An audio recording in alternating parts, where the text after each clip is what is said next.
राधे, जय श्री कृष्णा। पूजा भक्ति चैनल में आप लोगों का स्वागत है। श्री शिवाय नमस्तुभ्यम। हर हर महादेव। रंभा एकादशी की कथा। पुराने समय में मुचकुंद नाम का दानी धर्मात्मा राजा था। वह प्रत्येक एकादशी का व्रत करता था। राजा के चंद्रभाग नाम की एक पुत्री थी। वह भी एकादशी का व्रत करती थी। उसका विवाह राजा चंद्रसेन के पुत्र शोभन के साथ हुआ। शोभन राजा के साथ ही रहता था, इसलिए वह भी एकादशी का व्रत करने लगा। कार्तिक मास की कृष्ण पक्ष की एकादशी की शोभन ने एकादशी का व्रत रखा, परंतु भूख से व्याकुल होकर मृत्यु को प्राप्त हो गया। इससे राजा रानी और पुत्र बहुत दुखी हुए, परंतु एकादशी का व्रत करते रहे। शोभन को व्रत के प्रभाव से चंद्राचल पर्वत पर स्थित देवनगर में आवास मिला।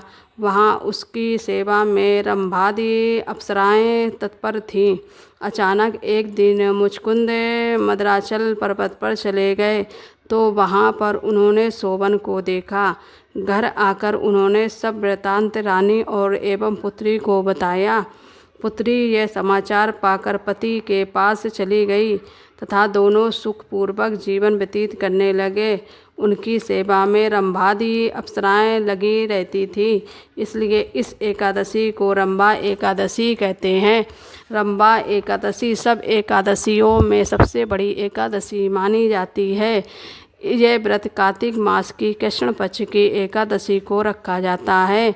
इस दिन भगवान कृष्ण का संपूर्ण वस्तुओं से पूजन, नैवेद्य तथा आरती कर प्रसाद वितरण करके ब्राह्मणों को भोजन कराना तथा दक्षिणा दें। जो मनुष्य इस एकादशी व्रत को करते हैं उनके समस्त ब्रह्मा हत्या आदि पाप नष्ट हो जाते हैं तथा अंत में विष्णु लोक हो जाते हैं। इसलिए सभी लोगों को रंभा एकादशी का व्रत जरूर करना चाहिए। इस व्रत को करने से आप अगर सारे एकादशी व्रत नहीं कर पा रहे हैं तो आप कार्तिक मास की रंभा एकादशी का व्रत करके अपने सारे पाप नष्ट कर सकते हैं। और रंभा एकादशी का व्रत आपको ज़रूर करना चाहिए, जिससे आपके जो कर्म हैं वो सुधर जाएं। एकादशी व्रत करने वाले व्यक्ति को मोक्ष की प्राप्ति होती है। वह कभी संसार में दोबारा जन्म नहीं लेता है। इसलिए सभी मनुष्यों को रंभा एकादशी का व्रत जरूर करना चाहिए।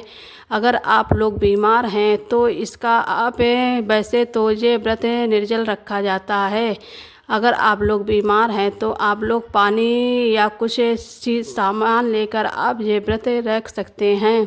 रंभा एकादशी का व्रत बहुत ज़रूरी है, ये सब व्यक्तियों को रखना चाहिए।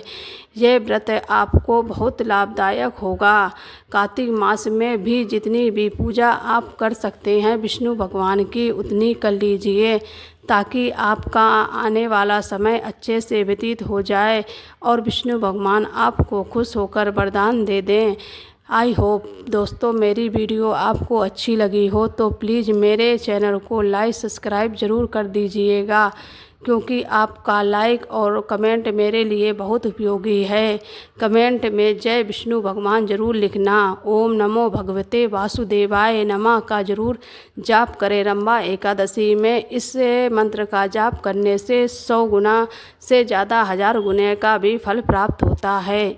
इसलिए आप लोगों को इस एकादशी को ज़रूर करना चाहिए और ओम नमो भगवते का जाप ज़रूर करना चाहिए। इसमें आप लोगों को निर्जल व्रत रखने से बहुत अधिक फल की प्राप्त होती है। और मेरे वीडियो में लाइक और सब्सक्राइब ज़रूर कर दीजिएगा। राधे राधे, जय श्री कृष्णा। श्री शिवाय नमस्तुभ्यम।